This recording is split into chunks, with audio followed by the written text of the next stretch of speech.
Assalamualaikum warahmatullahi wabarakatuh. Shalom, Om Swastiastu, Namo Buddhaya, Salam Kebajikan, Salam Sejahtera bagi kita semua.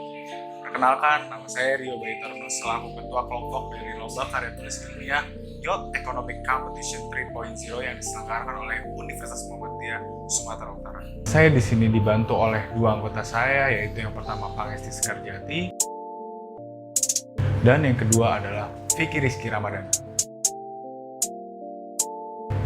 Kami merupakan mahasiswa dari Program Studi Ekonomi Bangunan Fakultas Ekonomi dan Bisnis Universitas Pembangunan Nasional Veteran Jakarta. Pada lomba karya tulis ilmiah ini, kami membawakan penelitian yang berjudul Metode Big Data berbasis online sebagai transparansi dalam pencegahan korupsi pada Program Pemulihan Ekonomi Nasional. Berikut adalah paparan dari kelompok kami. Selamat menyaksikan. Pada KTI ini kami mengambil tema government, di mana judul kami adalah metode big data berbasis online sebagai transparansi dalam pencegahan korupsi pada program pemulihan ekonomi nasional. Yang melatar belakangi kami dalam mengambil judul ini yaitu karena pada saat pandemi ini kita mengetahui bahwa pemerintah mengeluarkan program pemulihan ekonomi nasional, di mana pemerintah membantu masyarakat dari sisi produksi dan juga sisi konsumsinya agar pertumbuhan perekonomian di Indonesia kembali stabil. Program PEN atau Pemulihan Ekonomi Nasional ini mengalokasikan dananya untuk bantuan sosial masyarakat menengah ke bawah dan juga bantuan pada UMKM dan lainnya. Namun, dalam pelaksanaan program PEN ini masih banyak terjadi permasalahan yang sering muncul seperti permasalahan transparansi data dan juga permasalahan transparansi dana. Nah, dapat dilihat dari survei lembaga survei Indonesia ini, di mana jumlah masyarakat dan pelaku usaha yang belum menerima bantuan dari program ini masih banyak. Seperti gambar di samping. Dan tidak hanya itu, masih banyak permasalahan yang muncul. Nah, ketidakmerataan pembagian dari bantuan sosial ini terjadi dikarenakan tidak sinkronnya antara data dari RT RW, data dari kelurahan, dan juga data dari pemerintah pusat. Nah, akibat sistem pendataan bantuan dari pemerintah yang kurang baik ini dan kurang transparansi membuat peluang bagi para pengurus bantuan sosial untuk melakukan kecurangan. Kecurangannya seperti korupsi dan penggelapan dana lainnya. Seperti contohnya kepala RT yang mengambil jatah bantuan lebih yang diberikan akibat pendataan yang kurang baik. Selain permasalahan transparansi pendataan, terdapat juga permasalahan transparansi dari dana, di mana pada bantuan sosial ini pemerintah tidak memberikan data yang terkait tentang dana yang dikeluarkan pada setiap belanja yang dilakukan pada tiap alokasi program, sehingga membuka peluang bagi pengurus bantuan sosial untuk melakukan kecurangan korupsi. Seperti yang kita ketahui, terdapat korupsi yang dilakukan oleh Kementerian Sosial terhadap dana yang dikhususkan untuk belanja sembako pada program Bansos Sembako.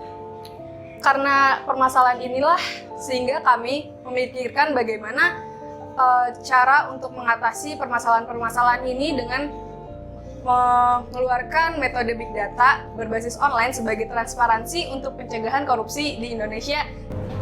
Berdasarkan latar belakang tersebut, maka dapat disimpulkan rumusan masalah, yaitu solusi yang bisa menjadi rekomendasi percepatan kerja pemerintah Indonesia dalam usahanya menjalankan program pemulihan ekonomi nasional dengan memanfaatkan teknologi digital, yaitu big data, sehingga bisa lebih ketat dalam pencegahan peluang terjadinya kasus korupsi. Menurut Todaro, kesejahteraan masyarakat menengah ke bawah dapat direpresentasikan dari tingkat hidup masyarakat, di mana tingkat hidup masyarakat ditandai dengan terentaskannya kemiskinan, tingkat kesehatan yang lebih baik, perolehan tingkat pendidikan yang lebih tinggi, dan produktivitas masyarakat yang meningkat. Sementara, pengertian korupsi sendiri adalah setiap orang yang dengan sengaja melawan hukum untuk melakukan perbuatan dengan tujuan memperkaya diri sendiri, orang lain, atau suatu kelompok yang mengakibatkan kerugian keuangan negara atau perekonomian negara. Big data dapat didefinisikan sebagai variasi teknologi dalam membuat, berkomunikasi, atau terlibat dengan aktivitas penghasil data yang menghasilkan berbagai jenis atau struktur sumber data. Penelitian yang dilakukan pada karya tulis ilmiah ini dilakukan dalam jenis penelitian deskriptif kualitatif. Dan untuk teknik pengumpulan data pada penelitian ini adalah dokumentasi. teknik ini dilakukan peneliti untuk memperoleh data dan informasi mengenai kasus korupsi di Indonesia dengan menggunakan model Big Data untuk transparansi penyelesaian kasus korupsi di Indonesia. Selanjutnya, kita masuk ke bab pembahasan. Poin pertama adalah model pemanfaatan Big Data dalam penyaluran program pemulihan ekonomi nasional untuk pencegahan pidana korupsi. Berikut adalah gambarannya. Dari gambaran tersebut, berikut adalah implementasi pemberian bantuan sosial. Yang pertama, masyarakat yang terdampak. Poin pertama ini maksudnya adalah adanya pandemi COVID-19 membuat masyarakat Indonesia mengalami keterbatasan dalam melakukan aktivitas sehari-hari. Hal ini mengakibatkan terjadinya keterpurukan ekonomi masyarakat Indonesia. Maka dari itu, perlu adanya pemberian bantuan bagi masyarakat yang membutuhkan supaya bisa menjaga kestabilan keberlangsungan ekonomi masyarakat yang ada di Indonesia. Yang kedua adalah pemerintah yang melakukan bantuan.